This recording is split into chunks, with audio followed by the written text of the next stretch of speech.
One of the most common questions that I see asked by new pilots is, what transmitter should I buy? They started with probably the ready-to-fly transmitter. Like you see here, we have this DXS here from Spektrum, and this is what comes with your ready-to-fly trainer aircraft. Such things as the Aero Scout, the Habu Apprentice, even the Blade 230 S helicopter. The trainer aircraft and rotary aircraft come with this transmitter here, which is really a pretty good transmitter to get you started. It does everything you need as a beginner, and you can get fairly far in the hobby with this transmitter. It will fly your first airplane, of course. It will probably fly your second and maybe even your third. But if you want to start flying things with flaps and retracts, you want to keep safe as an option, maybe you want reverse thrust, you start adding up all these things, you start to get to the limitations of this transmitter. Plus, one of the downfalls of these basic transmitters is they don't have any model memory. So if you have more than one airplane, you're going to have to kind of start from scratch and rebind that aircraft to the transmitter here. Any trims that you had set from the previous time you flew that airplane will not be stored. Any expo, any rate changes, any of that fine tuning, that dialing in of the aircraft, it's not stored in the transmitter per aircraft. So you're going to need to move up to something a little bit better. And there's really, when it comes to the key investments that are in the hobby, your charger is definitely one of those. That's a key piece of the puzzle, that you need a good battery charger. But I find the most important thing was the transmitter. And when you move away from the entry-level transmitters like we have here into a computerized transmitter like this beautiful NX7e Plus, that's when the hobby really starts to take off. It really starts to accelerate. Here you have the ability to do the things that you can't do with this radio here. You could save up to 250 models on here. And when you save a model on here, and let's say you make a couple little trim adjustments, you dial in that expo so the plane flies exactly to your preference, that programming change stays with that model in here. So if you go and say, all right, I'm going to fly my Aero Scout to start with, and then I'm going to switch over to my Timber, because the Timber is my second airplane, you can go in the transmitter and select your Timber, and whatever trims and everything you had saved to that Timber are going to stay with that model, and whatever changes you made to that Aero Scout will stay with the Aero Scout.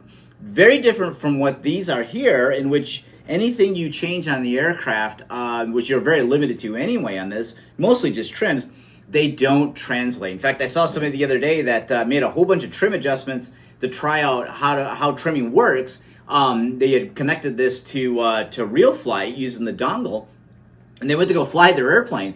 And what happened was that those trims that they had put on the transmitter were affecting the actual aircraft that he was flying, because he didn't zero them back out again. So this can get you pretty far in the hobby, but this is really what I recommend for beginners as the next step in really making a solid investment in the hobby.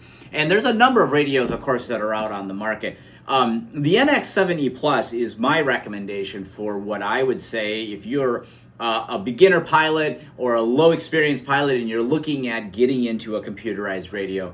This is what I would recommend.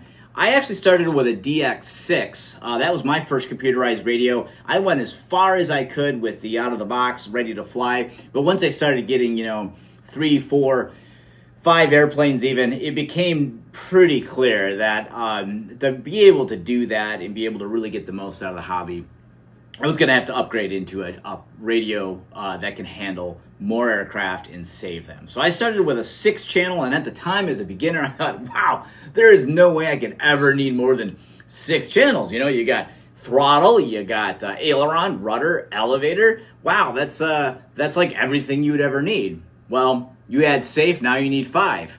Then all of a sudden you say, well, what if I want flaps and I want retracts? Well, they didn't have a 7-channel available when I started in the hobby, so I bought a DX6. Great, fantastic radio. It got me very far, but then all of a sudden it became obvious that, well, if I have a Warbird with flaps and retracts and I want to use safe, you can't do that on a 6-channel radio. So I went to the NX8, which has been a fantastic radio, but you're gonna, you're moving a little bit higher up in the food chain on that. And for a beginner who's just starting out, that might just be a little bit of a bridge too far for them. And that's why I think the NX7e Plus is the way to go. So this has been out now for a little while. However, the original version was just the NX7e, and that was a 7-channel transmitter. And really, 7 channels gets you the vast majority of airplanes you'd ever want to fly. In fact, you could go really far in this hobby with just 7 channels. But there's a lot of other competitors out there, a lot of other radios that are boasting, 20 channels and all this crazy stuff, right? So Spektrum realized that, and they came out with this Plus edition. So it's taking the NX7e, and it's really kind of turning it into almost a NX14, right? It's a 14-channel transmitter now. So you get 14 channels, which is, honestly, that's enough to pretty much fly, I think, any airplane that I would ever be able to fly.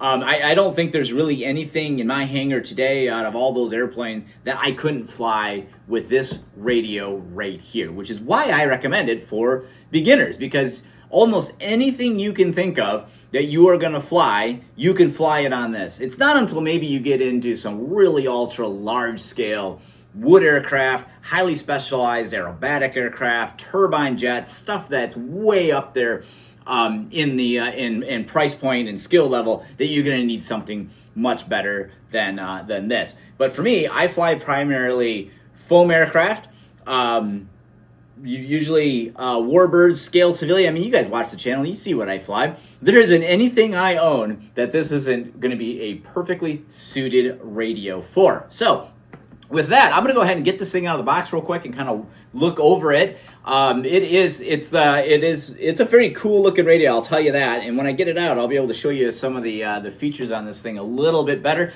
But it is definitely a very big design departure from this guy here. So with that, I'm going to go ahead and get this thing out. All right.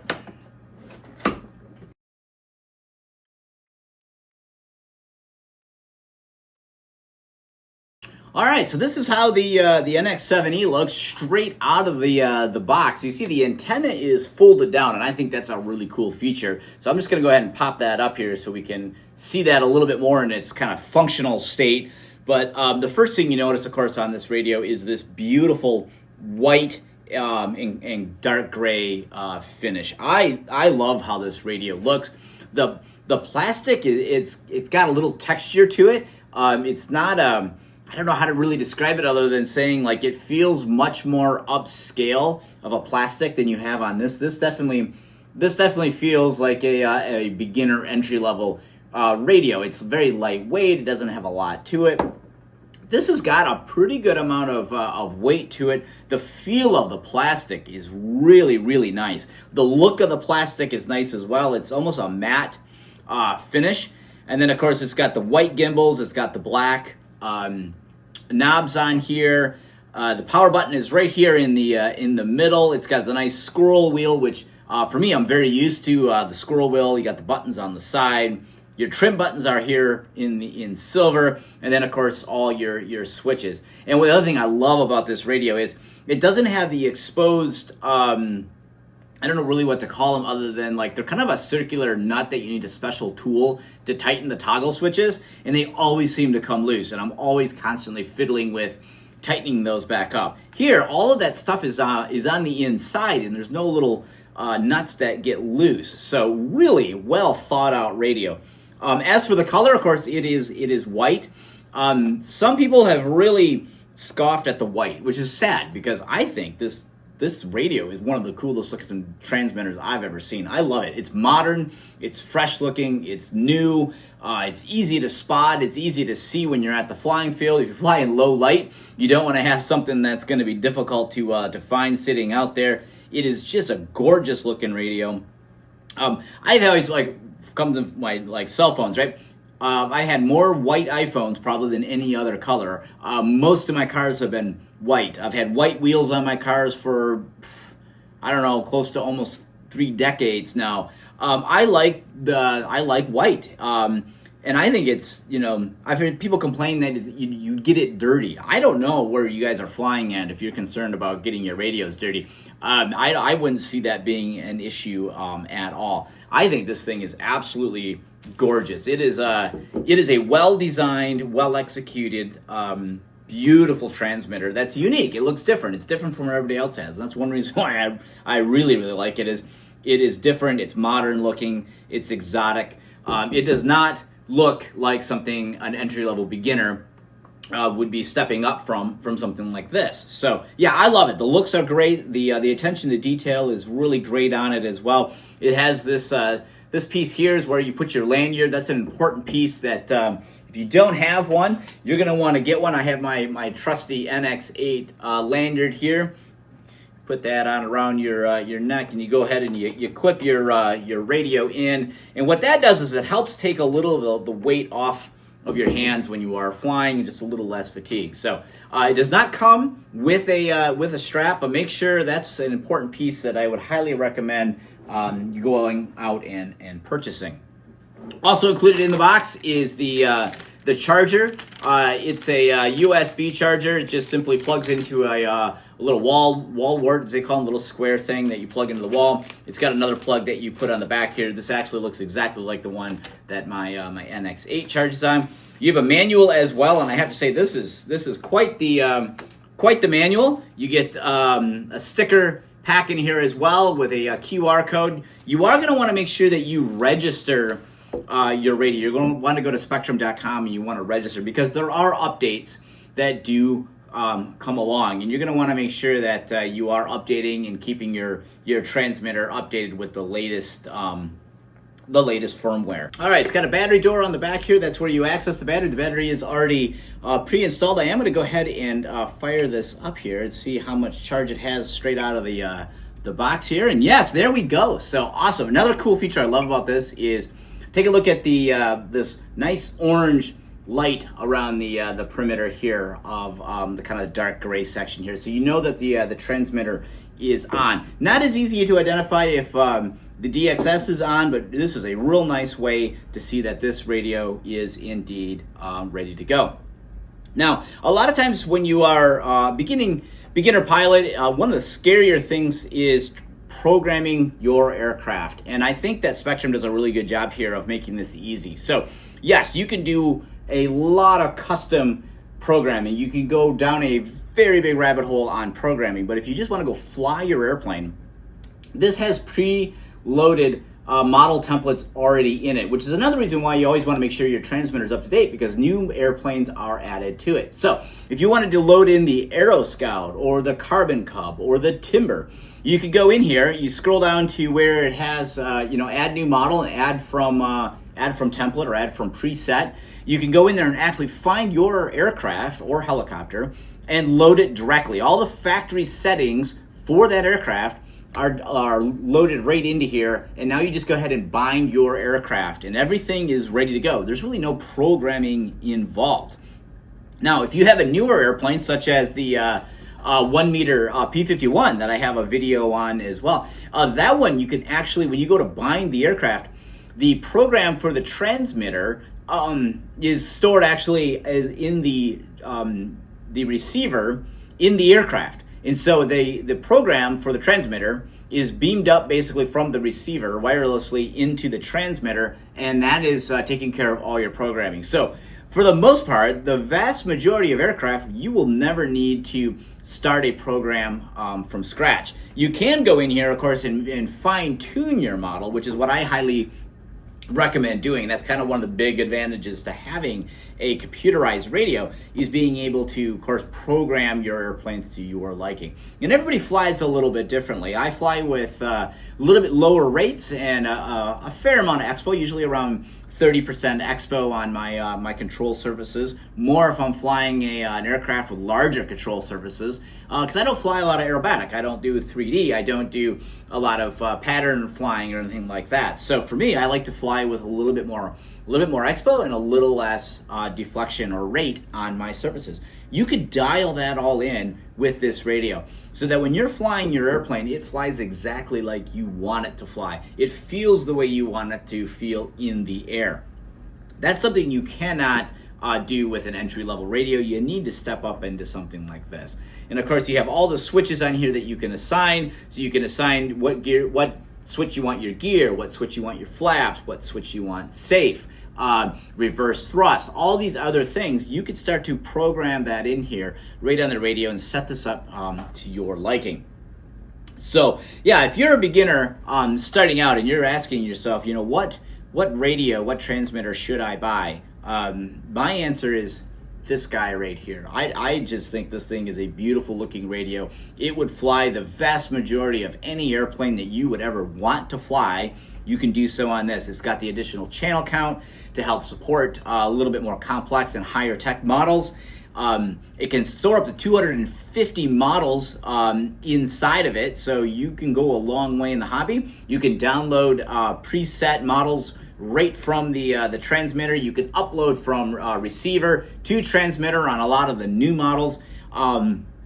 It really does everything you would ever want it to do, and it's also competitively priced as well. So I think this thing just hits every single mark that you would want it to do as a beginner level radio. So yeah, these have come such a long way from the days when I started off with my DX6. And really, I actually, in some respects, as much as I really love my NX8, the look and the feel of this radio, I like this quite a bit. And I would say that if I didn't have my NX8, I would have this. In fact, I would even say, like, really, just kind of looking at it and having it in my hands and holding it here, it would be hard pressed to say that this is kind of one of the ultimate radios to get in the market today. I would most certainly fly with this, and I love the white as well. I think it makes it look different. I think it makes it look very modern, and it's just a very new way of doing a transmitter, and the tactile feel of the plastic and everything. It's much more high tech than what you would expect from kind of your first computerized radio. So that pretty much covers it up. If you guys get any other questions on the NX7e Plus here, by all means, just go ahead and leave them in the chat. I'm going to go ahead and start programming some models in here. Oh, one last thing. There is a micro SD card plug in here. So if you are more of an experienced modeler, and let's say you have a DX6 or an NX8 or something else, and you got a lot of airplanes loaded on that, and you want to move over to this, you could transfer those models and actually load them in here as well. That's a little bit more for you experienced guys, but for you beginners out there, just to let you know that is there in case you ever need it. Plus, you can always make a backup of your files and save them on your computer. So yeah, all right, I'm going to go ahead and get starting to program inside here and go out and use this beautiful radio. So yeah, if you're a beginner and your question is, what transmitter should I buy? This is what I recommend: Spektrum NX7e Plus.